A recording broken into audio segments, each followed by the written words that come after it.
Hanzo was a young Fire Nation soldier on his first tour of duty. An upstart with far more ambition than patience.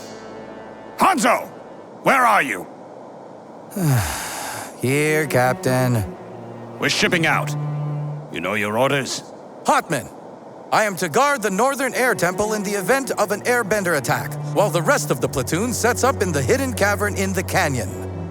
Send a hawk in case of emergency, or to alert us if you scout enemies approaching our way. But remember, it'll take us a day and a half minimum to scale the mountain again. So exercise caution. We'll rendezvous in 3 weeks' time. Hanzo came from a prestigious, high-ranking noble house with a strong military record.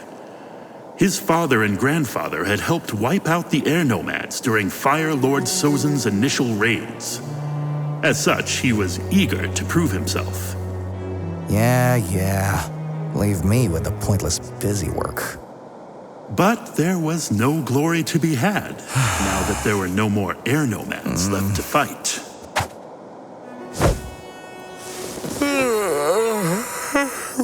Or so it was thought.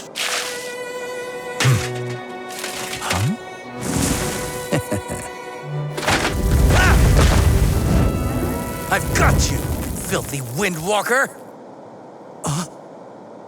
She could be no older than him. Yet even unarmed and at his mercy, she met his gaze without fear. Hanzo had seen grizzled warriors and hardened veterans all his life, but their strength was one of aggression and violence. Never in all his years of academy training had anyone ever told him, never in all his daydreams of heroism and glory had he ever even imagined the sort of strength he saw now. She showed no anger, no ill intent. Only defiance. A quiet courage. Some say it was love at first sight. Whatever the reason, his attack missed its mark. Hers did not. What do you have to say for yourself? Nothing. I didn't do anything. Liar! You can't trick me with your tricky air nomad tricks, you trickster! My mind is as impenetrable as the walls of Ba Sing Se! What are you doing? No funny business or I'll torch you. I see what's going on. You're playing raccoon possum. Nice try. You won't make me drop my guard. I'm not trying to make you do anything. You're under arrest. For what? For trying to confuse an officer of the Fire Fleet. Is confusing Fire Nation soldiers a crime now? If so, you should lock yourself up before you hurt yourself in confusion. You Windwalkers think you're so funny. Not so funny now, is it? Just wait. Once my superiors get this letter, I'll be hailed as a hero. And you know where you'll be? I'll be dead. Only in that moment did young Hanzo realize what he held in his hands. This was no mere ticket to fame, fortune, and eternal glory. This was a life no less human than his own. Hey, what do you think you're doing? I'm praying. Why? In hopes that my spirit will reach my people. What are you up to? Excuse me? You knew the whole time what my intentions were. Why didn't you fight me? What would be the point? What? What would be the point of fighting for your life? Are you serious? That's a messenger hawk, isn't it? You're going to signal the rest of your squadron.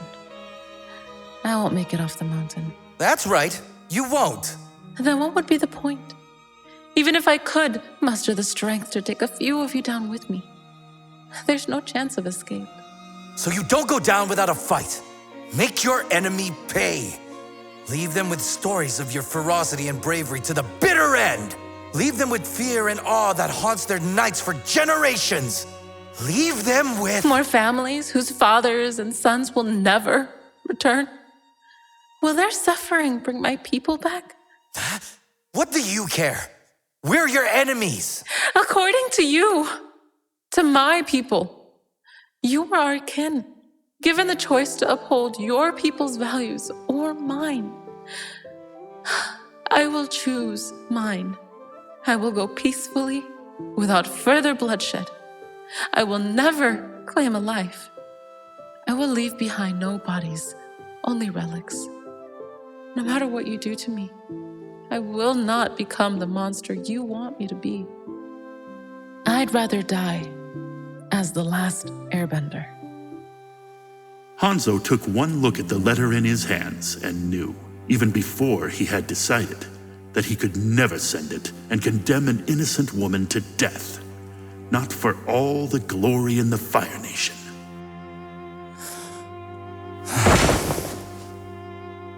I'm Hanzo. And you? My name is Dulma. I thought air nomads were supposed to have freaky markings all over them. A sign of their pact with wicked spirits. Those are tattoos. They follow the flow of energy in the body. They are a rite of passage, earned only when one masters airbending. You never mastered airbending? I did, but I wasn't able to have my ceremony. How come? Because the Fire Nation attacked. Hanzo's childhood dreams of military glory went up in smoke with that letter, but out of its ashes arose something new. Please, just make it quick! Ah! Something better.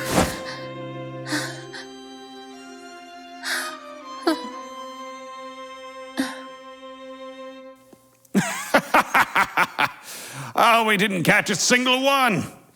Seems the air nomads are well and truly dead. Too bad, Hanzo. You won't be marching home a war hero with a head on a pike after all. Hanzo, who is this? She's from one of the nearby villages. It seems she got lost in the mountains. I nearly torched her on the spot. Instead, I kept her to amuse myself with while I awaited your return. Aren't you a lucky one? Mind if I get to know her a little better? I could use some company myself. But I could never betray my husband. My sincerest apologies, Captain.